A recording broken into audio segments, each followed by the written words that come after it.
Okay, seriously, Fushnikins, episode 34, has become a mystery to me.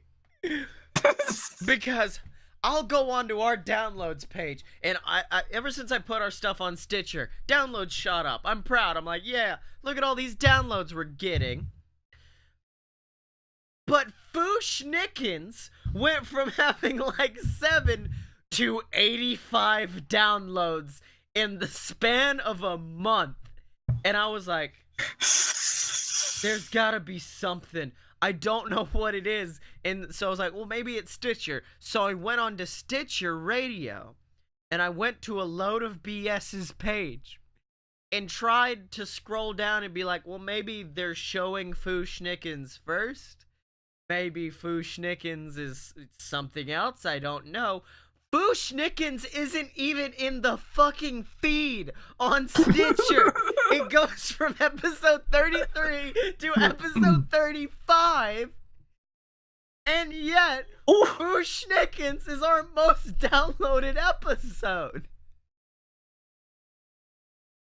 What? I don't understand. Jeez, I don't. I just love. I don't even remember what happened in Fushnikins. I believe we personally listened to Shaq rap, and we were into that. That's all I remember, because I remember Fushnikins was one of his guest stars, and it made us giggle. I think you might have been. Now I remember. I think you. Oh. I think you may have been roughly 7 sheets to the wind. You were beyond 3. I remember Fushnikins. Oh God, how could I forget Fushnikins? It's like an emotional ending to a movie. I remember you, Fushnikins.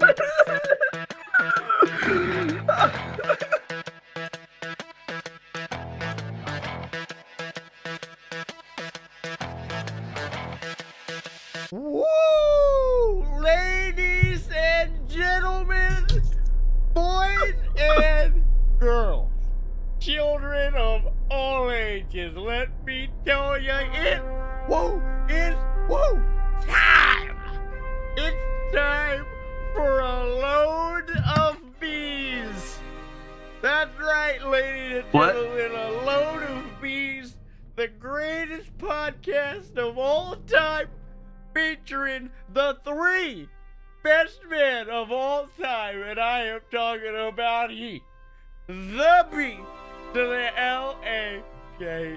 That's right, it's Blake. Woo! By God, Tanner. Woo! And over there, that's the S, Scottye Moore. He hasn't talked, probably because I'm assuming that Ric Flair, who is recovering from major surgery, just kind of busted in. Yeah. Hey guys, that's me. I'm Scottye Moore. I do this podcast. I do. Big man, shut your mouth. All these people care about is the fact that that nature boy is back in action. Woo! Rick, you need to go back to the hospital. Big man, let me tell you something. I've been in that hospital for 24 days. Enough time for me to listen to episode 34 of a load of BS Fushnikins over and over again. Woo! Wait, so Rick, it's been you. The whole time it's you've been the one.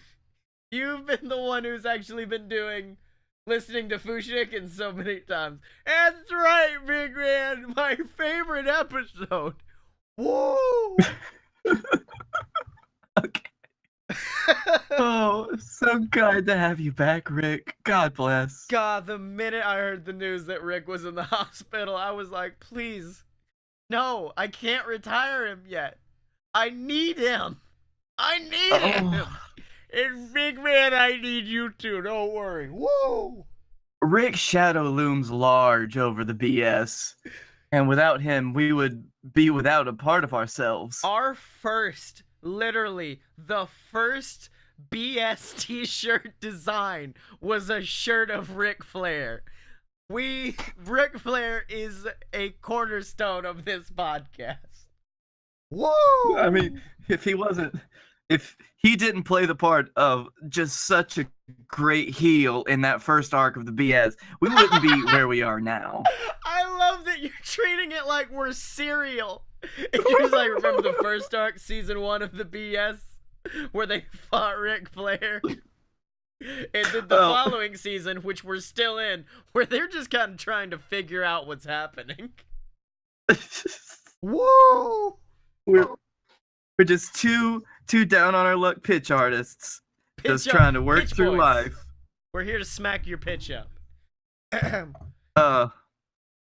that what the segment's gonna be called when we pitch stuff from now on? Smack my pitch up? Smack my pitch up. Well, I mean, we've already got our shirt for September, but our October shirt may be Smack My Pitch Up. Because Jesus, yeah. I loved that moment when me and you stumbled upon that and we're like, hey, we could just pitch movies every single week and it'd be entertaining. Instead of trying to come up with a brand new thing to do every single damn week. Yep. Then again, that's part of like... So the original reason that we started this podcast was because people told us, it's like, yeah, we just like listening to you guys go on about shit. And a lot of the shit that we would go on about is when we made shit up and tried to make a movie or a TV show or whatever. My favorite moments were when people would look at us and be like, we have no idea what you're talking about. We love it. It's fantastic. No idea what you're saying. And at which point, I would usually look at them and be like, whoa, big man, you don't have to understand. Just ride on the train with us. Whoa. I think this is a while before the birth of Flair, before the creation. Flair was on par with Captain Tibbs of impressions that me and you personally loved. Other people fucking hated. Like, me and you would drive around. You would be shotgun. My girlfriend would be in the back seat, which does show the kind of relationship me and you have as friends. And I would just look and be like, woo, let's do an interview, big man. Let the old nature boy talk for a while. And then we'd go on. And then from the back seat, you'd just hear, ugh. Look. I'm not going to say anything about particular significant others of yours. But the one that always went ugh was probably the one that, was probably we're glad the worst. It's okay. I understand. So Blake Tanner, how have you been, good sir? I'm pretty good. I'm starting to think about all your exes now that we've hung out with.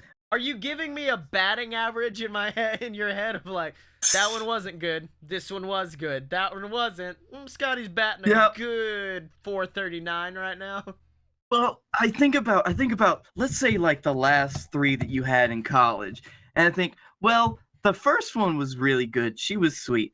Then that other one, then the second one, well, she's engaged to my other best friend now. And she's pretty awesome. She is. And you know what? She's awesome. She was not awesome for me, but knowing the best friend you're talking about that she is engaged to, the minute those two hook up, I was like, that makes sense. Those two fit. Those two puzzle And then the third one ruined... Well, then the third one ruined all of our lives. Oh, yeah.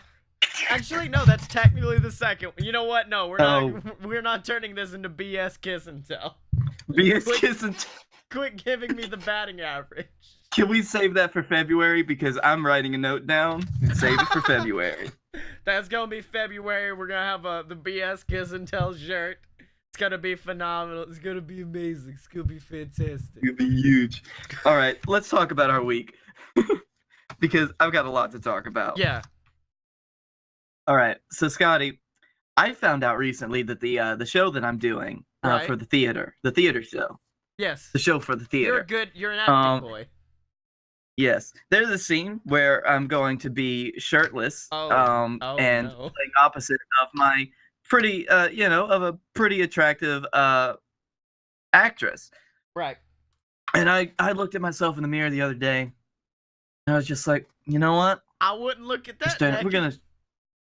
I wouldn't look at that naked right now. So what we're gonna do is we're gonna get back to the gym, just like the old days. We're gonna just work it hard. Yeah. I'm just gonna have these intense times because you know what? I can go back to the good gym now. Oh, the UAB Rec Center, which I believe was voted like in the top 10 of like university recs in the world. Yep, it's gone down a little bit now because people have been getting some good rec centers, but it's still an amazing place. Oh, I 100%. Yeah, I'm going to get a membership for it as soon as my student membership runs out. How much is a membership for that place? It's like if you're an alumni, $40 a month. How much is it at Lifetime Fitness? Like 60 maybe. Ah, no! I'm sorry. This is me and Blake inside joke. Me and him love Lifetime Fitness with a burning hot passion.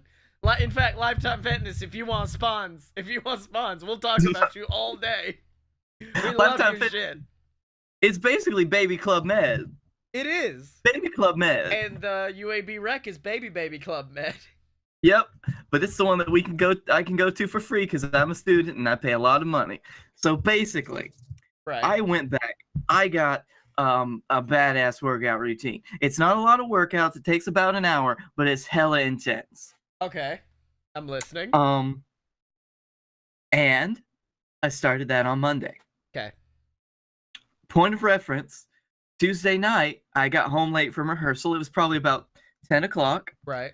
I got a little personal pan pizza out of the fridge that I'd saved from earlier. Okay. And I sat down onto my deep couch.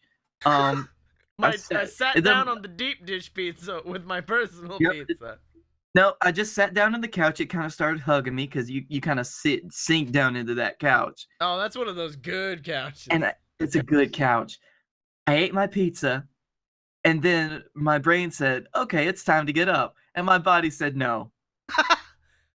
Oh, I've had that recently, like really bad. Because with you were just like, I went straight in the gym, started lifting. With me, I was like, I'm gonna take it easy.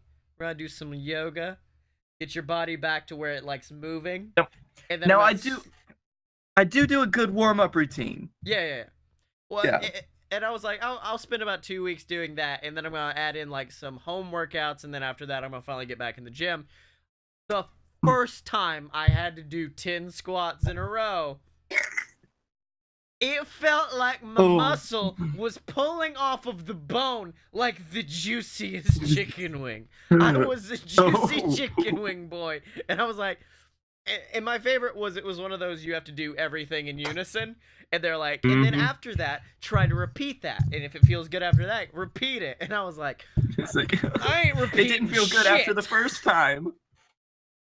One and done, my friend. One and done. Oh, I got that same. I was doing straight leg deadlifts, which it doesn't matter if you know what a straight leg deadlift is. It works your hamstring, and my hamstring fell off. I just heard something like plop to the floor, and I was like, oh, there's my hamstring. Those were my favorite. Straight leg deadlifts were my favorite, because I was like, oh, this is just a nice stretch that also, ow! Yep. I got a pretty bad cramp on the last set doing in my hamstring for those straight leg deadlifts, but they good. So I'm sitting in this deep couch position, right? Yeah. And I've got my phone with me. And it's pretty late at night. All the lights are off. So I just decide, I'll just sit here for a few minutes. I'll get my strength back. And then I'll be able to get up and I'll go to bed. Fast forward to 4 a.m. No. Please tell me you at least slept and weren't sat, like... Oh, yeah, no. I don't know when it happened, but at some point, my body just kind of limped over, and I was just deep couch laying at that point. I thought you were, like, posed like Jack Nicholson at the end of The Shining, like... It's just like, I can't move. But It won't move. Actually, I think it was probably later than that. It was like 5:30 because my dad had woken up and he leaves for work early because he works out. And he woke me up. He's like, "Have you been sleeping here all night?" yeah, Dad. Oh, I guess I have. Are you still in your clothes from yesterday? Yeah. Mm-hmm. Judge me, Well, Father. I dare you. I'm gonna go take a shower. You have a good day. You have a good one, boy. All right, Yep. Dad. And that was that was actually Tuesday night. That was this morning. Yeah. Oh yeah, we are recording this on a Wednesday because I'm going to Dragon Con this weekend and it's gonna get fucking insane. Mostly because I'm going with very little money, so I'm about to find out how good my friends are and just be like, hey man, I don't drink anymore. Really? Why? Because I don't have much money. Well, I'll buy you a drink. Sure you will. Awesome. I drink exclusively high-level scotch. If you could get me that, it would be fantastic. Yeah. Yeah, here's a Jello is shot. some grain alcohol. Yep. I hope you like aristocrats. Oh no! The other day I was at a party with a bunch of friends, and a good friend from a long time ago, my buddy Joey, was apparently at this person's house 3 years ago and brought over a big bottle of whiskey because he had never been there before. You know, Joey is a classy Irishman, was just like, I'll bring this to you. Here you go. Enjoy this whiskey. And left it there. And no one had touched it for 3 years. This man destroyed it in one night. Oh shit! Like I texted a friend. I was like, "Hey, could you bring me Diet Dr Pepper? Because I'm not drinking this shit straight." They brought Diet Dr Pepper. I think I had approximately 6 Diet Dr Peppers, all of them mixed with roughly 3 ounces of whiskey. I finished a full bottle of whiskey in one night. I should be dead, Blake Tanner.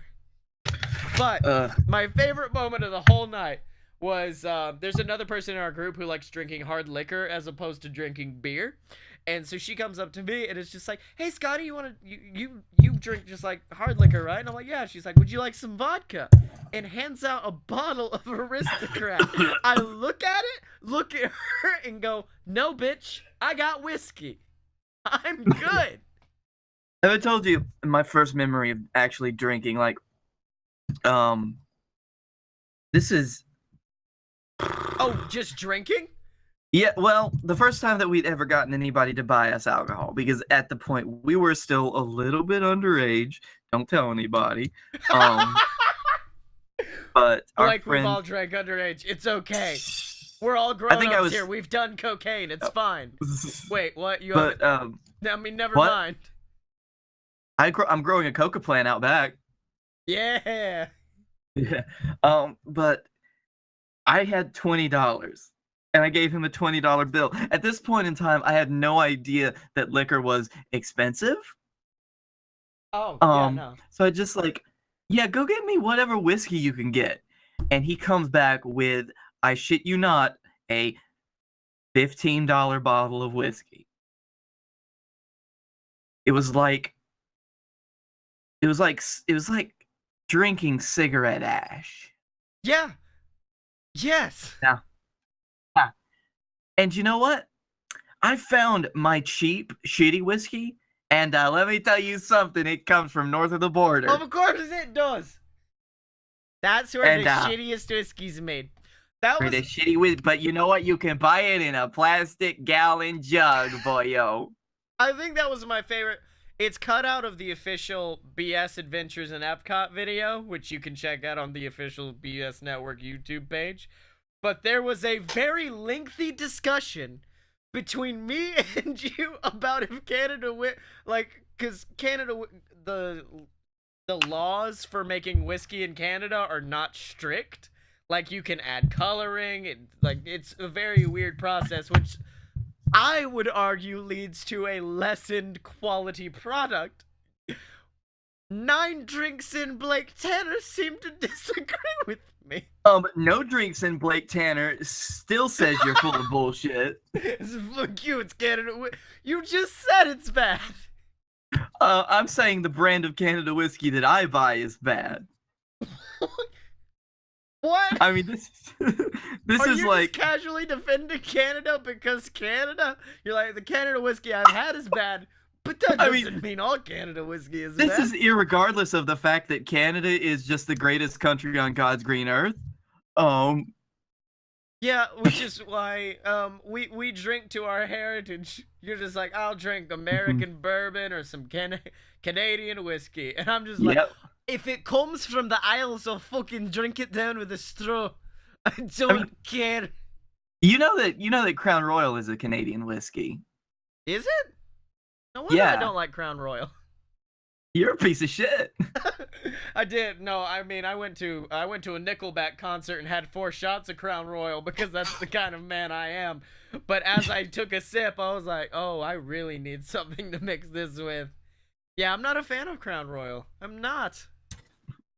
I need some I'm not a richness. fan of this bullshit. But you know, to each their own. You're like, each your own, but go fuck yourself. Seriously. Have you had Crown? It's like, yes, I have. I don't enjoy it. See, what are some others? I haven't had many of these. Oh, of Canadian Rich whiskey. and Rare. Yeah. Oh. Wiser's very old. Speaking of fucking Irish whiskey, though. Oh, do we Me follow? Look here, motherfucker. When I said I won Saturday night, I didn't mean I won against Floyd Mayweather. He's a fucking professional boxer and I'm an MMA fighter. What the fuck did you expect would happen? I meant I won by announcing that there is a new notorious Irish whiskey coming out, hailed by Conor McGregor himself. And let me put it this way: the minute notorious whiskey comes near me, I'ma buy it. I'm sure it's not the highest quality product, but I'ma buy it. You know what? I think that he can do whatever the fuck he wants. He truly can.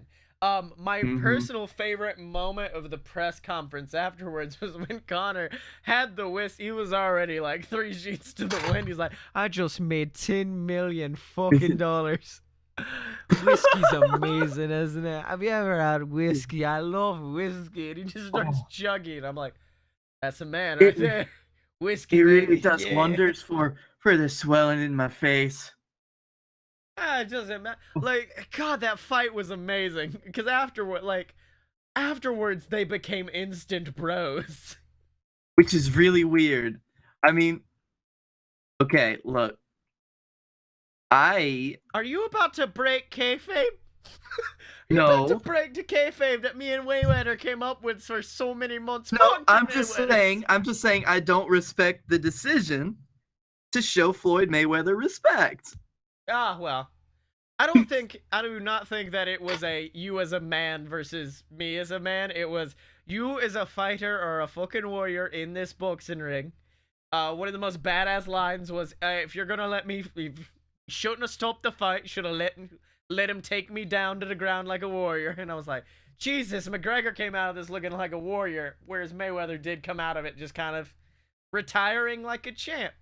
Although, one could argue, going to 50-0 against a man who has never had a professional boxing fight.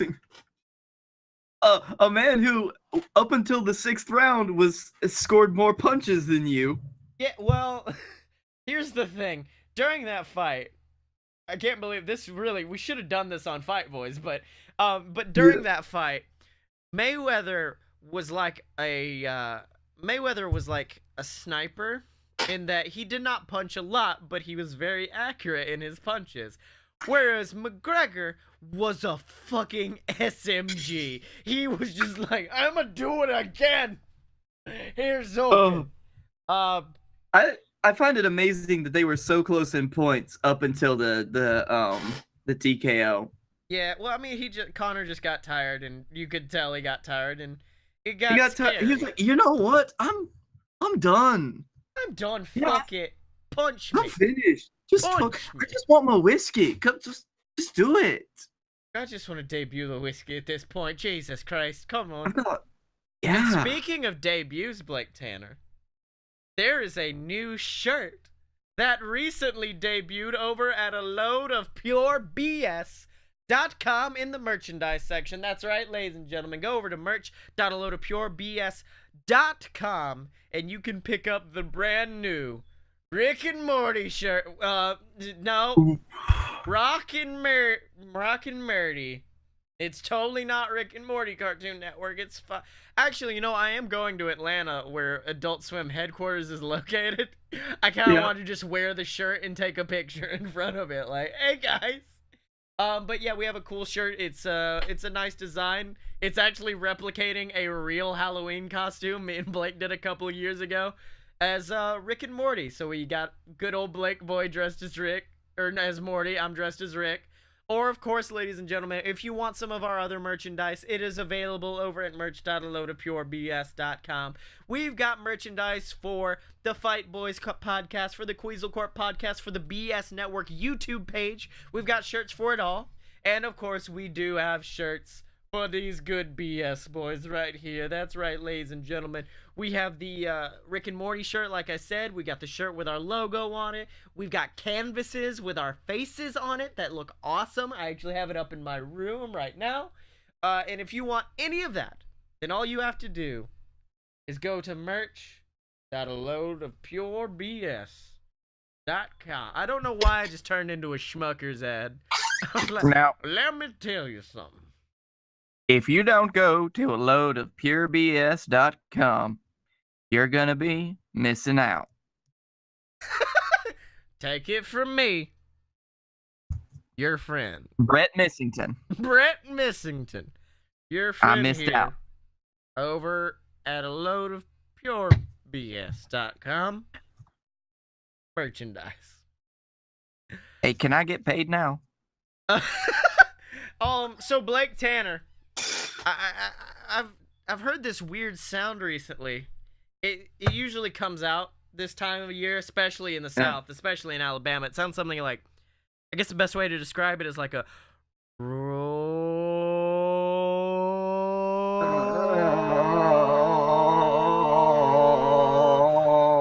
Yeah, it's kind of like a roll. I didn't hear it much in Florida, but up here you just hear this loud roll. Roll Tide, motherfuckers.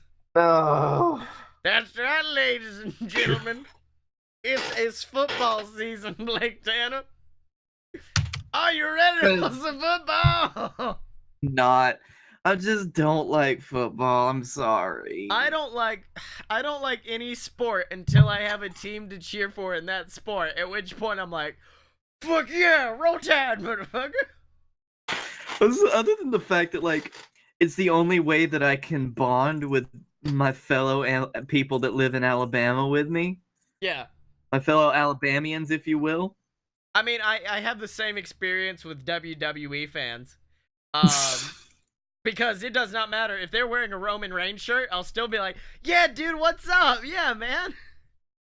Hey, freaking dude, nice shirt. I did once tell a person in a Roman Reigns shirt to leave my store. When I was working in Florida, someone walked in and I went, ma'am, I'm sorry, but we do not serve your kind. Please leave.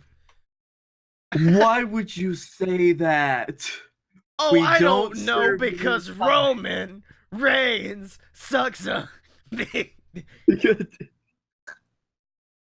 getting away from the podcast. You're doing the other one that we do. I'm sorry. We went to Fight Boys. You're right. We need to go back to what we talk about weekly on this podcast, Blake Tanner. Football. And that's SEC football, baby. It's Roll Tide time. I tell you, Roll Tide.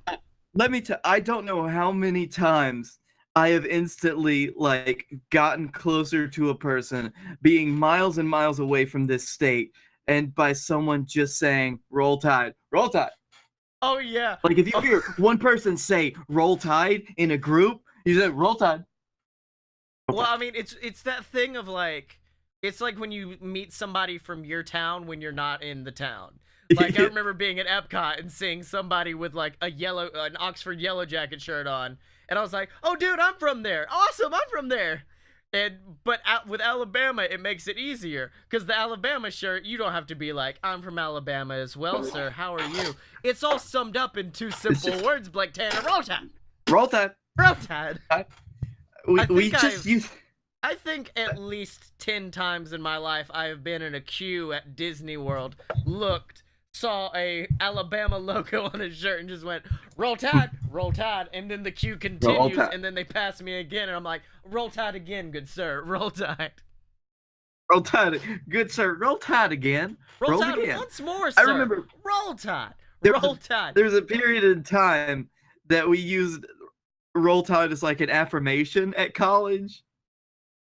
You mean the entire state of Alabama at all times? Sorry, you just kind of phrased that a little bit weird, Blake Tanner. Roll Tide. Roll Tide. I guess you're right. It really is my favorite Alabama-ism there is.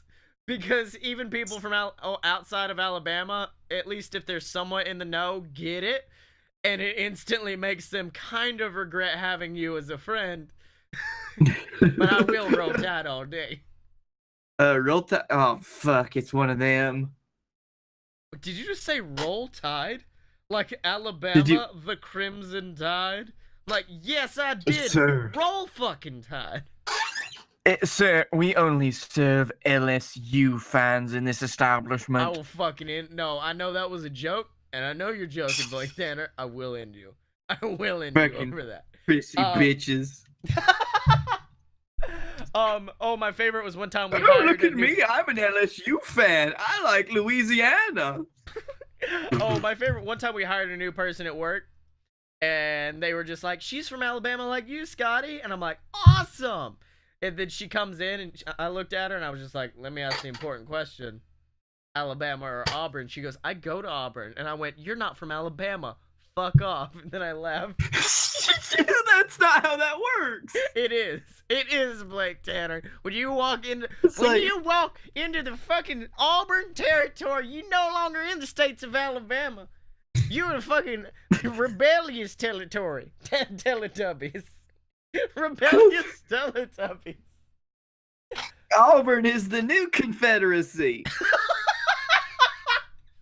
Okay, I know you were so excited to talk about Alabama football, but I kind of want to explore the concept of rebellious Teletubbies. What? And yes, the telly on their tubby is no longer a telly. It is a rebel flag. Oh no. Okay, so in the Rebel Teletubbies, what are their names? Because it's definitely no longer Tinky Winky, Dipsy, Lala, and Bo. Okay. Bert. Bert. Daniel. Dip, and Skull. Leland. Leland and Skull. Oh, no, not Skull. Skull. S-K-O-L. And he always got a dip in his mouth. Now, okay, who are the first two? Because I can't remember. Leland. It was like, I remember Leland, Skull, Bert. Okay. No, Bubba. Bert, Bubba, Leland, and Skull. Oh, God. Now, of course, in the original Teletubbies, they spoke in their own language. Does that carry over to Rebel Teletubbies? Yes, and that language is just heavy Southern accents. I was fixing to say, is it kind of like Boom Hour? It's kind of like, yeah, it's kind of like Boom Hour, basically. How y'all doing, man? It's gonna be a fantastic day, man. Let me tell you something real tight. You joke, but do you know how many people around here or like in more nowheresville parts of this state that I go to that are just like in the middle of nowhere, and I hear a person talk and they are speaking a different language than I am? Oh, I Even love though it's that. like these That's sound my like favorite. English words, but these are not English words. It's the worst because you'll hear one word thrown in there. So it'll be like, hey man, Constitution. You're like, what the fuck? Why is that in this sentence? You're Let getting, me tell you about. You ever heard of freedom guns, man? Second, you're getting man. gas at a gas station. Why are you throwing these words in? I might as well say some Emancipation Proclamation. What's it southern? What? That's not even. You clearly speak English. I just know, man, but I just know when I in court with a baseball, it's gonna be fantastic. I mean, I have relatives that talk like that, so yeah. Oh God, I want them on the show now, but also I don't. Nope. No. No. Oh no, you No. don't. You really don't. It's on par with. I know we've brought him up on the show before, but my personal favorite person to bring on from my family, who is my Uncle Doob. And of course, good old Uncle Doob always talks like he's got a little dip in his mouth. Little dip. In fact, you know what? All the other Teletubbies speak in that weird thing we came up with. This is what Skull sounds like. Skull just always got him a little dip in his mouth. Okay, now going back to Rebel Teletubbies, they have the sun god, you know, the baby sun god. What is the sun in this? It's the 45th president of the United States' head. No, Blake. I mean, look, it's orange enough already. No, big man, I know it.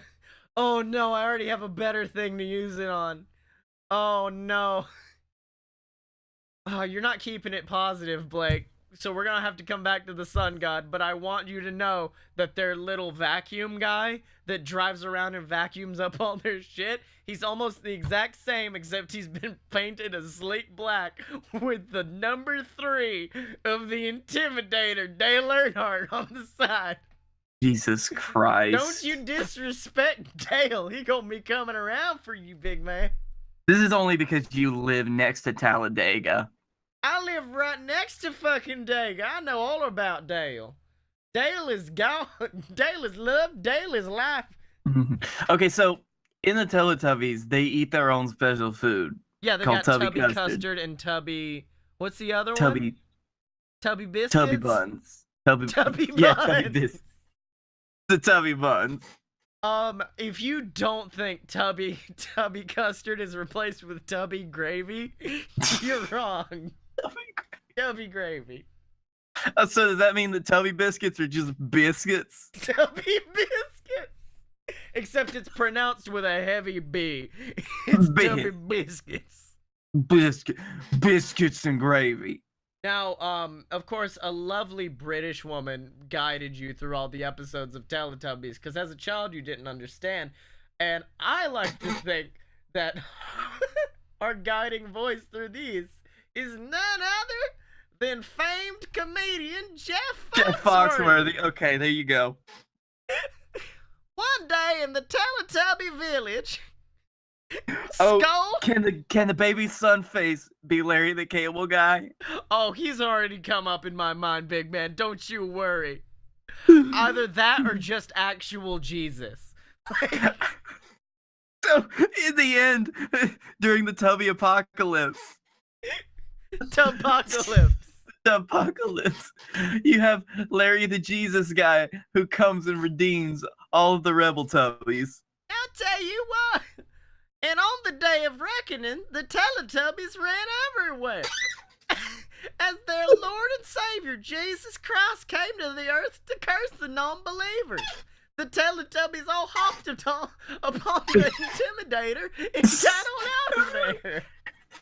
And then he spoke, and the Lord said, "Get her done." Get her done.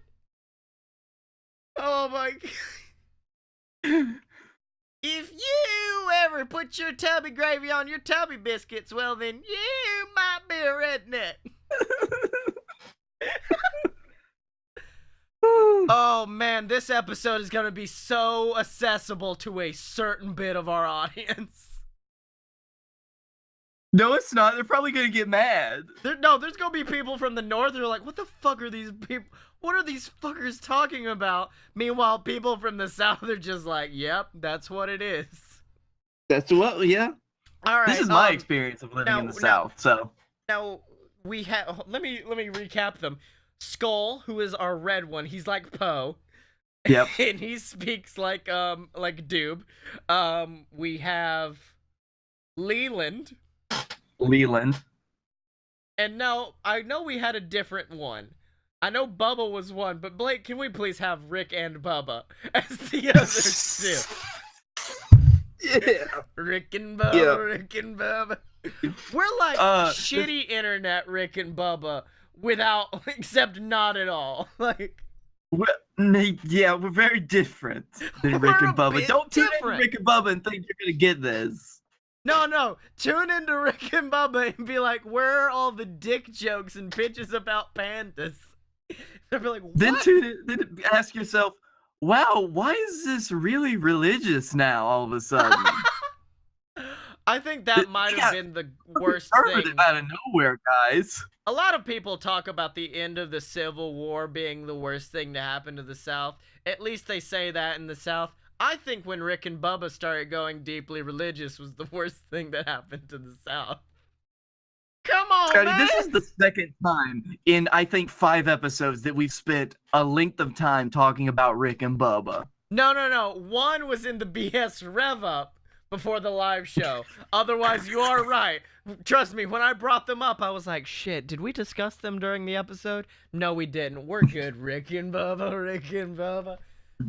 And before Pass you the ask, gravy, please. pass the gravy, please. Oh, man. Now, I know you're wondering why Rick is suddenly joining the cast, and that's because, who was the one we had beforehand? What was it? He was like Elrod Was it or Bert? something. Bert, that was right. Well, Bert. After the first season, started acting like a homosexual and carrying around a purse. And unlike the Teletubbies, who were just like, "Oh, it's fine," not on the rebellious Teletubbies. They fed them to Larry the Sun God instantly. I was about to say, please tread lightly, but we didn't on that one. Tread lightly on this subject. No, Oh, you're just going Feed to him to the immediately sun. feed it to a giant sun god. It's Oh. okay. It's okay. I went super violent on it so people know I'm joking.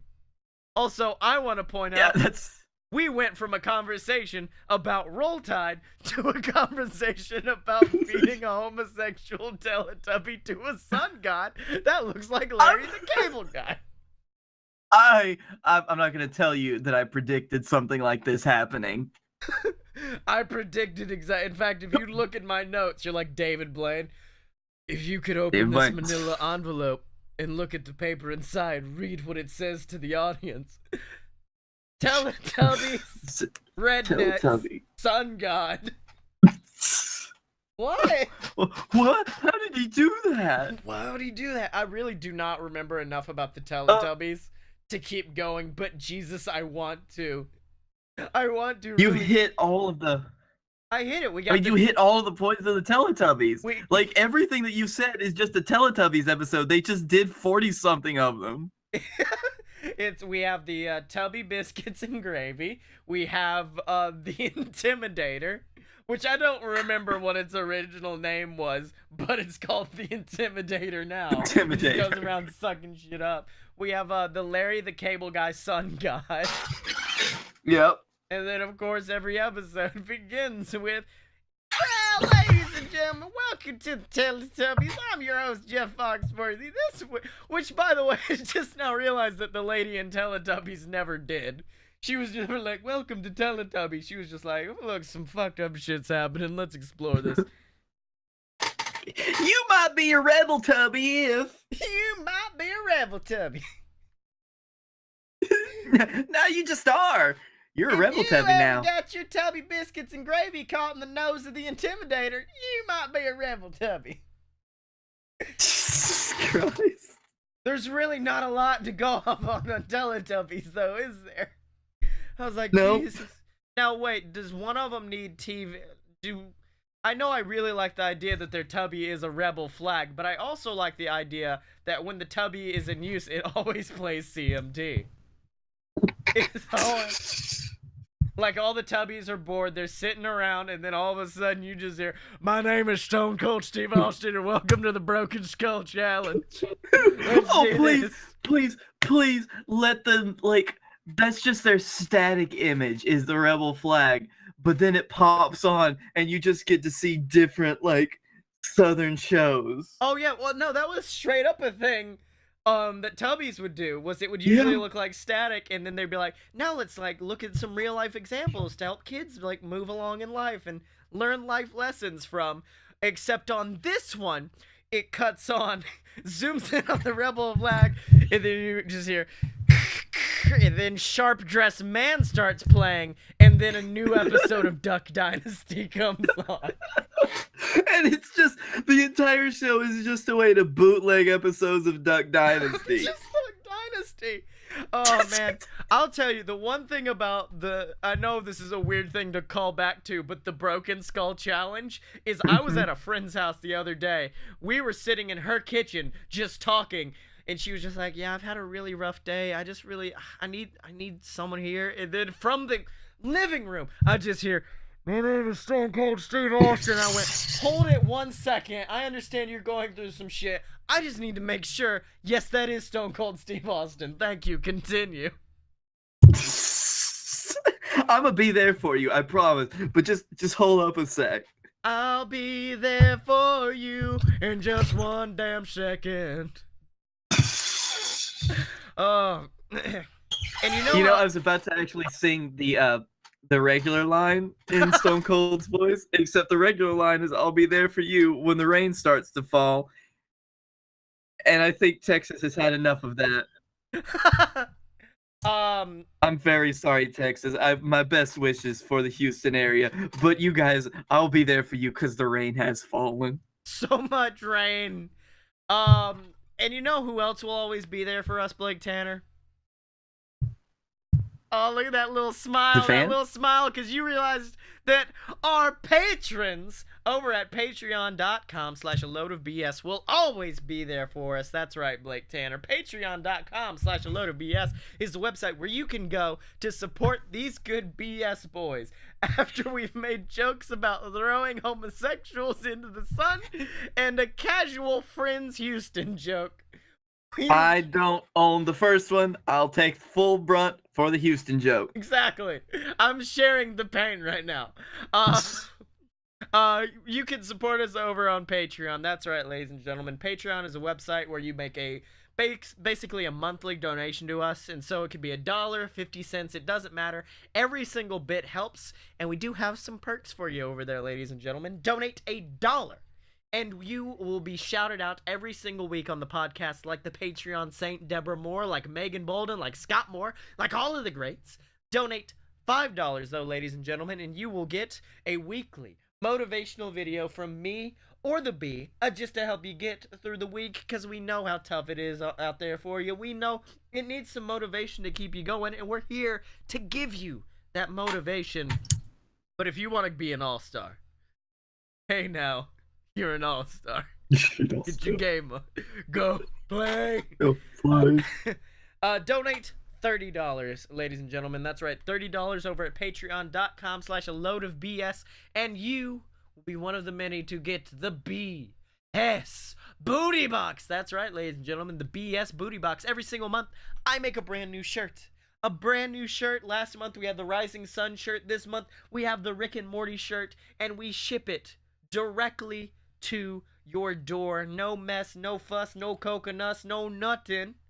To ship right to you. You get a brand new shirt free of charge, and you support the BS boys. But that's only available over at patreon.com/aloadofbs. Also, the BS Rev Up. I forgot to mention that. Anybody who donates, no matter how much, gets access to the BS Rev Up, where me and Blake basically get, pumped up for the show.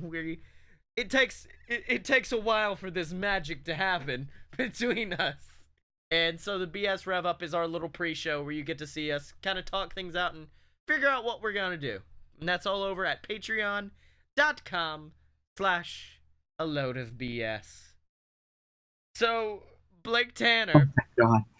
Oh, I'm sorry. I just checked the what we were about to do.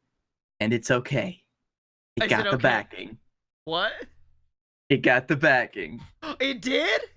Yeah. Because, I mean, I know you more than anything else want to go back in time and erase what we just did.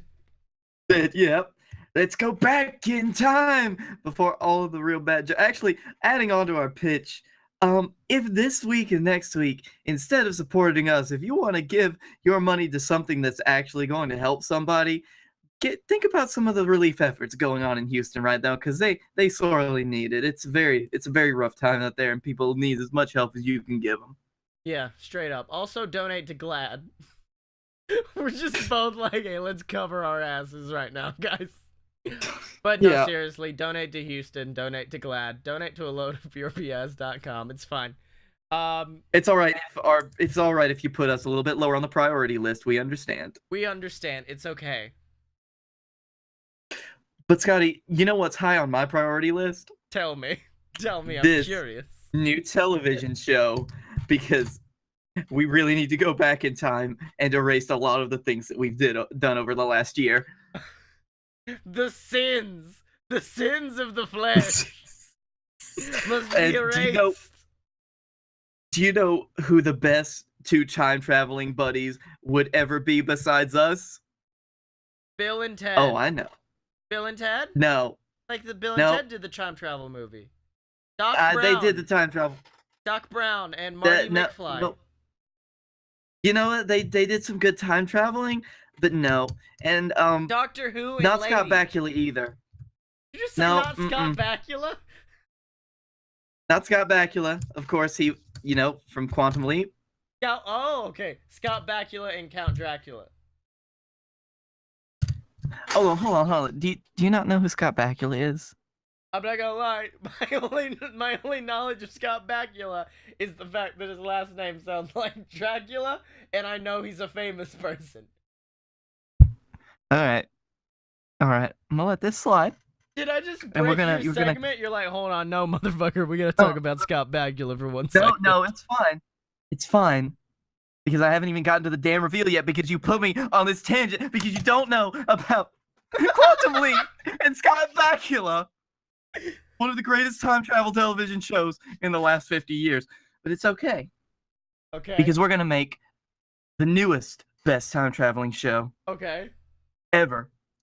And it's going to be the adventures of Barack Obama and Joe Biden romancing the Wait, multiverse what? as they try to save us from ourselves.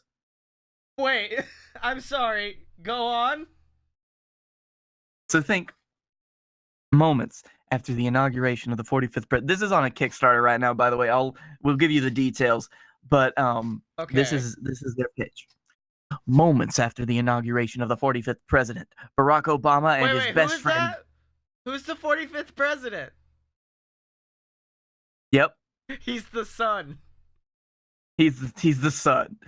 Barack Obama and his best friend Joe Biden were escorted to a secret lab run by a team of the world's greatest scientists and occasionally Elon Musk. Obama and Biden were asked to take off all their clothes and hold very still in a fetal position until they felt a painful tingling sensation, and they were gone. They would awake to find themselves inside of their younger selves, driven to find each other and together change history for the better. Their only guide on this journey is Neil deGrasse Tyson, a brilliant scientist from the present who appears in the form of an augmented reality that only they can see and hear. That line is straight ripped from Quantum Leap, by the way. Yes. Wait, hold on. So they find I themselves. came up with a joke during that, and I need to throw it out. This pitch is throwing a lot of shade on Elon Musk. I guess he could now be called Elon Dusk.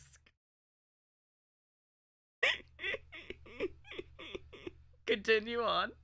I don't get it. The name of this episode is now Elon Dusk. You're welcome. Okay. So these two bros find themselves leaping throughout their own lifetime, looking for the best in people, striving to right injustice wherever they find it, forever hoping that their next jump in time will take them to a future that's not scary and fucked up. I know very little of Quantum Leap. However, I know that was fucking straight up Quantum Leap. They took a little bit of A few little bit of liberties. agency. Blake Tanner, I cannot insult anybody about taking liberties, says the man who created the Rick and Morty BS shirt.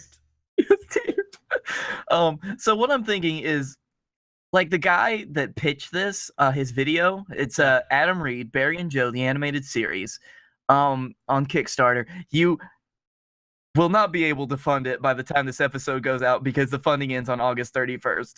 Oh no! But it's already funded, so it's okay. So it already reached its goal. And it's essentially Barry and Joe by Adam Reed, and it is a time travel cartoon featuring 44th President Barack Hussein Obama and his vice president and best friend Joe Biden. Yes.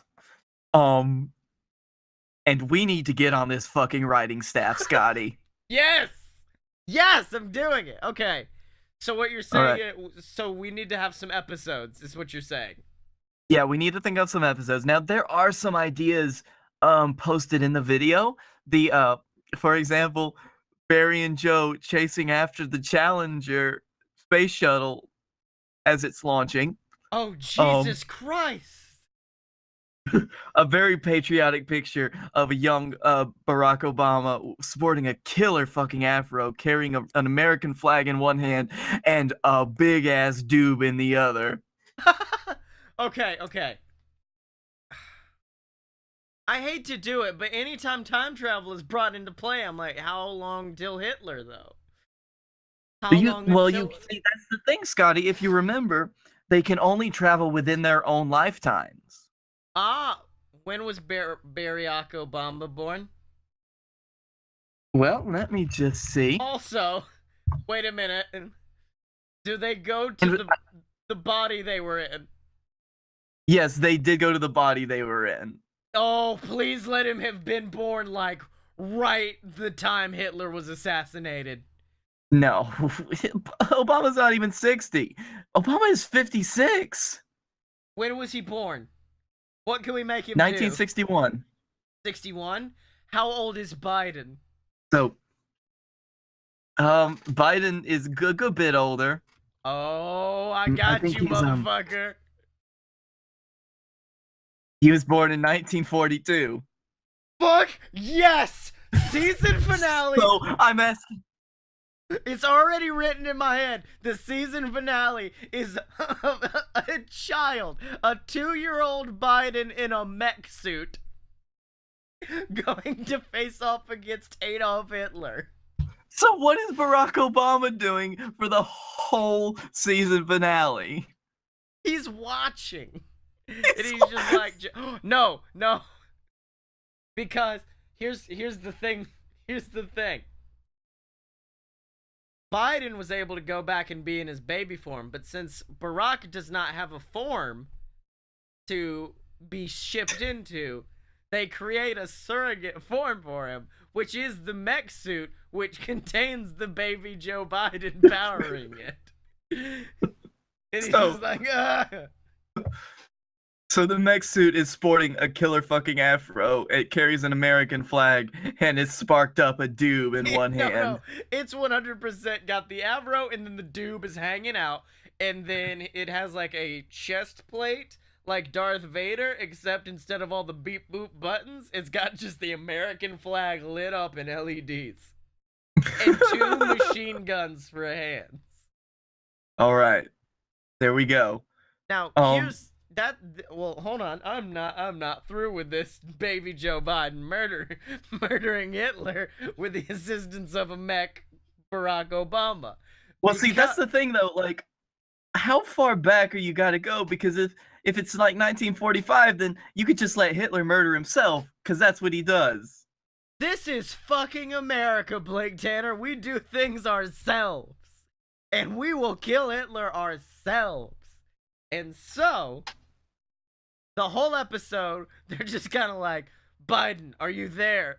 And Biden is still a fucking baby. And he's just like, I'm in.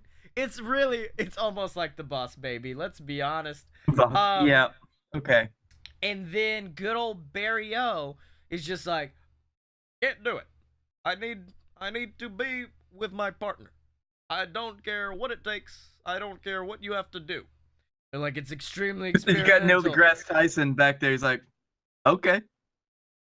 There's an experimental procedure, Barack. It can send you back beyond even your consciousness can imagine. Come with me. Elon, And then get the Tesla Mark III. Get the Tesla Mark III. And they transfer Barack's consciousness into a robot, send the robot back in time, and then baby Joe Biden is in the middle of it powering it. And they drift. It's like Pacific Rim. I mean, yeah, they're of course, they're already just fucking there. They're together mentally. They can drift perfectly. Also, so I'm imagining that. Okay. Mm-hmm. I just want to say, continuing the the theme of Pacific Rim, Hitler turns into a kaiju. Continue. Okay, let's move past Hitler, please, for the love of God. I think that character-wise, Joe Biden needs to kind of be the wisecracking, fun party dude. Yeah. And Barack 100%. Obama. Yeah, Barack exactly. does not have the cadence. Barack can get down when he needs to, especially when he goes back to his teenage years. He's smooth talking. He's not like the goofy. I don't want to call Biden a goofy sidekick because he does have his respect. But I will say that if there was the guy to make the clever sexual one-liners that really get the women going, it's Barry O. Such as the beginning of one episode where they find a hold on a second, I'll come up with, you know what, you pitch something while I come up with this joke. Okay. Well, I'm saying that we need to have an episode where they have to basically hunt Red October. Holy shit. Because we need... Yeah. What? Oh, no, I was just saying, holy shit, what? I was down with it. Oh. They're like, all right, you know how the hunt for Red October went down, because I don't. So all I'm saying is Barry O and Joe Biden get in their own baby submarine, the Tesla Mark IV. They're trying. The Tesla, they're all named Tesla Mark something. Yep. And then they had to actually hunt this submarine because they know that it's actually carrying nuclear weapons. I thought this was going to be they have to stop the movie The Hunt for Red October from being made. I don't... So what, did they kill Sean Connery? Mr. Connery, I understand you've recently received a script for a movie called The Hunt for Red October. Well, that's right, I have. Rip it up. Burn it. Yeah. Find every copy and burn it. That being said, I do like the idea. Burn it. I like the idea that there is they have an evil time traveler who's traveling time with them, but he doesn't follow the rules of time like they do, so he can skip around wherever. He's always in the same body, and I don't know the full story. All I know is that the last line of the season is that Barry O and Biden walk up to an old dead corpse, and it turns out that it's the guy who's been traveling through time. So he's now dead, and he's dead of old age. He died in the time stream, at which point Barry O takes off his glasses. It just looks down and goes, well, I guess you could say he was biding his time. And then high fives Biden, and then the credits. Okay, but who would the evil leaper be? Well, it's got to be. I'm not saying that there is a very obvious choice for this.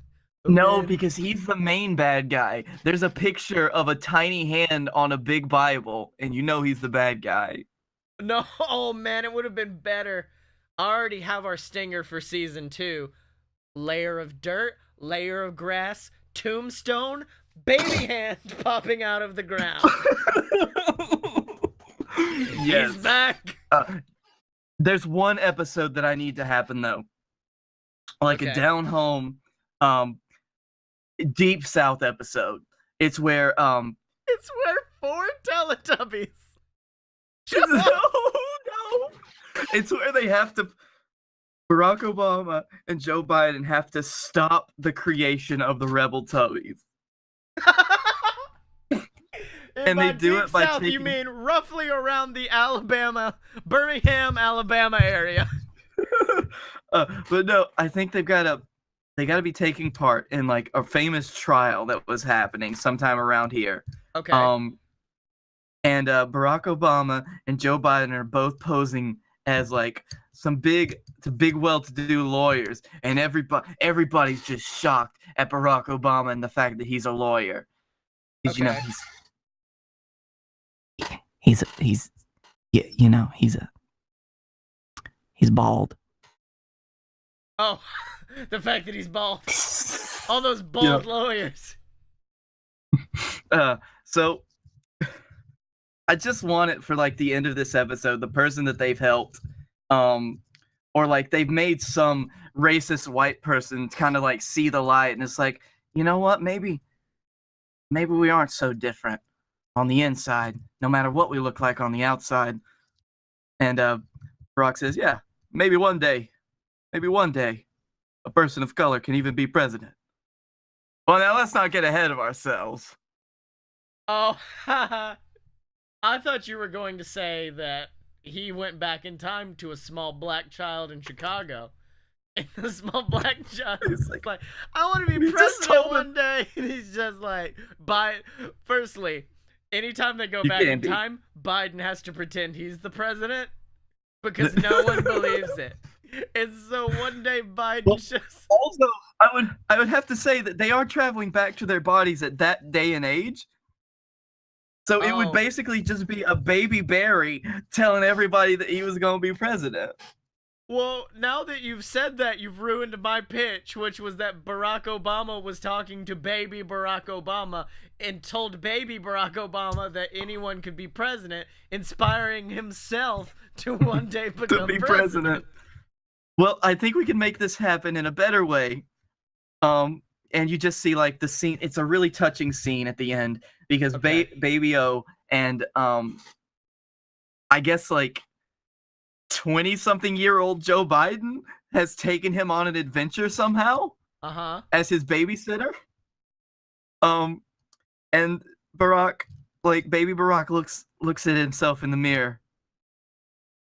He says, "One day, this baby will be president." Please tell me he speaks. It's a This- tiny 2-year-old yes, he baby does. and it speaks like Barack Obama.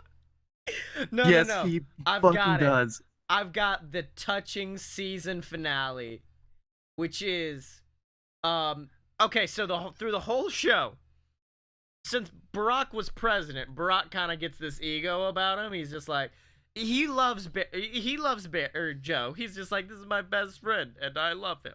But also he gives him shit sometimes, and he doesn't give him the credit he deserves. Cut to a touching... I would just like to say, this is the same man that honored Joe Biden with a presidential award. Oh, no. Yeah, I know. But still, Barry Okay. got a little cockiness to him. But no, here's what it happens. Season finale. Barack's just like, you did good, kid. He always calls him kid, even though he's like 20 years older. And he exits the base for what we think is the last time. Cut to Biden walking over to Elon or whoever the time travel guy is and just saying, or it's Neil deGrasse, right? Neil deGrasse Tyson. Yeah. Walks over to Neil deGrasse Tyson and goes, I'm ready. Send me back. Cut to 1971. A presidential rally. And a young black man is in attendance. And he just goes, that's the president. I've always wanted to be president. And of course, everyone around him like, "You'll never be president, kid. We never have a black president." They say it like that to make the racism really gross. At which point, a familiar pant leg walks up behind Tiny Barry O, picks him up, and says, "My son, not my son." That'd get weird. My picks boy. him up and goes, And he says, "Get in, loser. We're gonna save America." No, it just goes, "Listen, my friend, you could be whatever you want to be." Pans around. It's Biden. Biden is the one who inspired Barack to be president in the first place. In other words, Barry would never be president if it wasn't for Biden. It's a touching moment. Season finale. Boom! You've been working on that since I told you that Barack Obama couldn't visit himself, haven't you? Yeah, I was like, now it's Biden, baby. Biden's gonna do I it. will say, the only problem is that I'm pretty sure this is using quantum leap rules. Okay. And if you knew anything about quantum leap rules, they actually they leap through time, hoping that each leap will be the next one that brings them home. So theoretically, the ending of the series is them getting back to the present day. Yeah, but that's So they not can't. as They don't fun. just jump back and forth from the lab, because it adds a little bit. It adds some higher stakes to that. Yeah, but that's not as fun. That's not as fun, Blake Tanner. So Blake Tanner, what did you learn this week? I learned that I've got another goddamn idea. Oh, you do? Let's go. Yeah. I'm sorry. All We're right. going long, ladies and gentlemen. This pre-Dragon Con BS is gonna go long. This is going to be a more fun episode. I'm Okay. going to keep the plot simple. I'm going to keep the idea simple. Barry and Joe, they go back into the 80s. It's the time of hair metal and fucking rock and roll and some good R&B shit. And so they have to go back and they have to help some singers do some things. I don't really care about this part because it turns out that they find out that there's somebody else that's kind of working with them sometimes, or working against them at others. And they find out, wait, well, Neil deGrasse Tyson's like, yeah, but they've got a temporal signature. They're a time traveler. They're like you. I just can't pinpoint where he's from. It's such advanced technology. So they eventually help this person who's like just a normal dude from the 80s. He looks like, until the end, when everything is resolved. Barry and Joe are about to leap, and then they kind of come to him and they tell him the truth. They know that he's another time traveler, and he looks into the mirror, and it's Scott Bakula's face instead of the actor that's been playing him the whole time. And then, if you turn on the closed captionings, we always have some Easter eggs in the closed captionings. And the closed caption just says, "This is who Scott Bakula is, Scotty. Go fuck yourself." You know what? Oh, my friends will get it. So, Blake Tanner, this week I learned who Scott Bakula is. What did you learn? I learned two things. Okay. One, stay tuned for next February for the BS Kiss and Tell episode where we bear it all. BEAR, we fuck a grizzly. We bear it just like Rick. Woo! And two, never get your Tubby biscuits and gravy stuck in the Intimidator. The Intimidator. So Blake Tanner, where can they find you? You can find me at Blake A. Tanner on the Twitter. You can find me at the Darkroom Video. I do some videos. And you can also find me on the writing staff of Barry and Joe Save the Future, or whatever the show is called. Barry and Joe, the animated series. And along with Blake Tanner on that writing staff is me, Scottye Moore. You can find me on Twitter at ScottyMo. That's SCOTTYEMO. You can buy my book on Amazon. It's Queasel Corp, QUEZALCORP. You can also buy the audiobook that just got released after fucking months of me trying to produce this thing correctly. It's finally been released. And it also has the Queasel Corp podcast, which you can find over at aloadofpurebs.com, along with all the other amazing BS network programs like A Load of BS, which I think you guys have heard of, Fight Boys, the pro wrestling podcast me and Blake do, the Queasel Corp podcast, and the brand new Opposite Attractions podcast. Me and my good buddy Jim Murphy are getting together, and we're creating a brand new theme park. A big, beautiful theme park for you all to visit. And all that's available for you over at aloadofpurebs.com. Make sure if you're listening on iTunes to rate us, subscribe us, give us some feedback. Because it's very important. If you're watching on YouTube, hit the subscribe button, smack the like button, ring the bell. I don't know. I'm saying shit at this point. It's late.